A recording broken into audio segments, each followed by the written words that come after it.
présenté plusieurs projets, différents éditeurs, beaucoup de rejetés. Et j'avais posté des illustrations sur Salando. Vaguement, il fallait que je me trouve une idée, donc je l'ai posté sur Salando, sur une grosse scène de bataille que j'ai postée sur le Café Salé. Et une journée après, j'ai reçu un mail de David Chauvel qui me demandait si je bossais, si je comptais rebosser dans un BD, refaire des petits trucs. Et il m'a proposé 3 projets. Un western, je pense que c'était les 7 pistoleros, et Alexandre, et un projet sur un labyrinthe. Mais c'était très concis, donc j'avais pas toutes les données, mais je me suis tourné vers Alexandre. Je venais de lire David Gemmell, et donc j'avais déjà le personnage en tête. Et puis je pense que ouais, c'était quelque chose. Il y avait beaucoup de ressources, il y avait beaucoup de choses à faire sur Alexandre. Et puis le comparatif à la série Rome, ce qui était présenté dans les 3-4 lignes qu'il m'avait mis, ça donnait envie.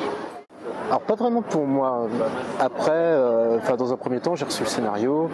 Bon, je ne voyais pas qui faisait quoi, qui avait plus de qualité dans un domaine, l'histoire ou le découpage. Après, c'est vrai que tout ce qui est historique, je pense que c'est Michael qui était le plus au point dessus, et David est plus dans la narration, le découpage, et on le voit dans les corrections, il est plus dans le rythme, et Michael vraiment très pointilleux sur tout ce qui est histoire. Et après, ils ont travaillé l'histoire ensemble. Il faut savoir qu'HBO, à la base, c'était pas Rome. Ils ont présenté Alexandre dans un premier temps. Donc c'est assez drôle, en fin de compte, on se réfère à Rome, mais dans un premier temps, eux se référaient à Alexandre et sont arrivés à Rome. Ça a posé les bases d'une narration qui n'était pas centrée sur le personnage historique. Ça a posé les bases de... on prend un intitulé, là c'est Alexandre, et c'est en fin de compte tous les personnages autour qui nous intéressent. Alexandre, c'est le contexte, et les personnages autour, c'est l'aventure, c'est les intrigues, c'est tout ce qui gravite autour, quoi. Il y a un fond de vérité, après tout est grossi. Surtout que le personnage d'Alexandre, c'est un fantasme de beaucoup, quoi.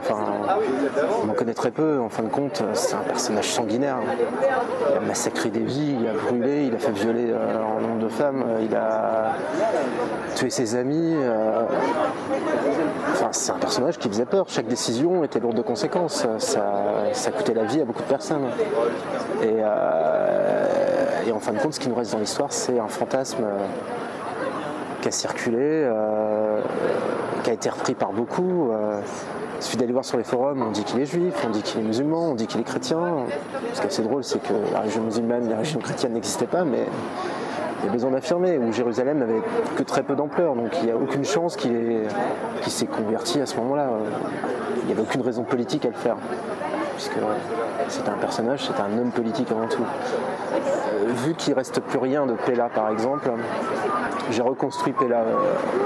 J'ai fait une petite base 3D sur SketchUp pour voir à peu près comment j'allais monter la ville.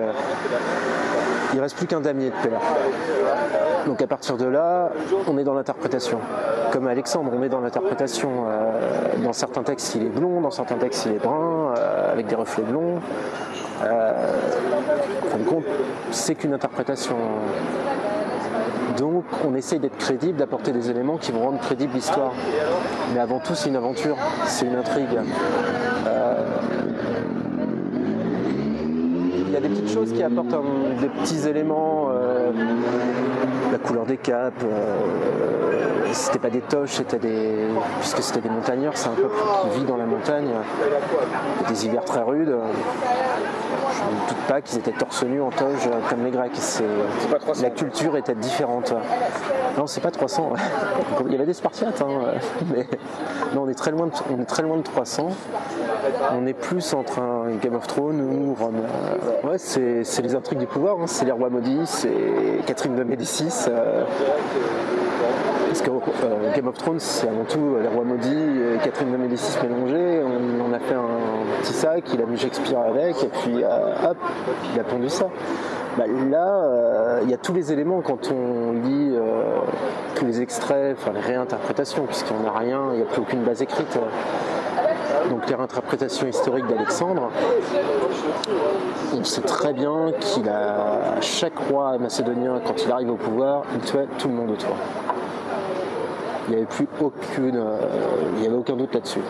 Après, il y a des légendes comme quoi sa mère a tué des nouveau-nés, lui l'a fait manger. On n'a pas mis ça. Mais tout le monde essaye de tirer profit du pouvoir.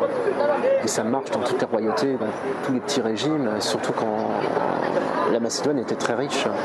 Il y avait énormément de mines d'or, donc les gens avaient du pouvoir et de l'argent pour se payer le pouvoir. Et donc on use de tout, les femmes usent de tout, les hommes usent de tout. Puis au milieu, on a des personnages qui sont très naïfs, Caranos, qui est un bon gars, naïf, qui rêve que d'une chose, c'est d'enlever la femme de sa vie, qu'il ne l'aime pas, et de trouver un trésor, le trésor des 10 000, mais voilà.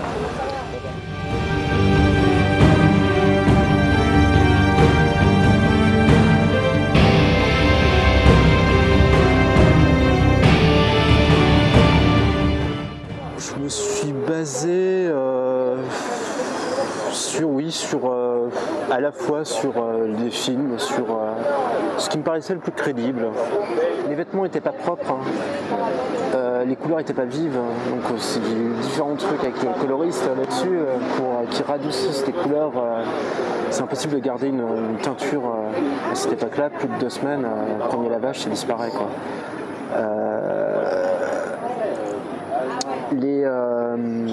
Les coupes de cheveux aussi, je pense que j'ai du mal à imaginer tous chevelus, bouclés. Voilà, les prostituées, elles n'avaient pas le temps de se coiffer non plus. Je pensais à Pamé.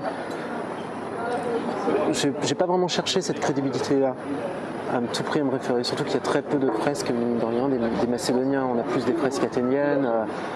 On a la fresque de Pompéi sur la bataille de Gaugamès, mais on ne sait pas après tout si vraiment c'était cette armure-là, c'était des armures de bronze, si c'était des armures de cuir.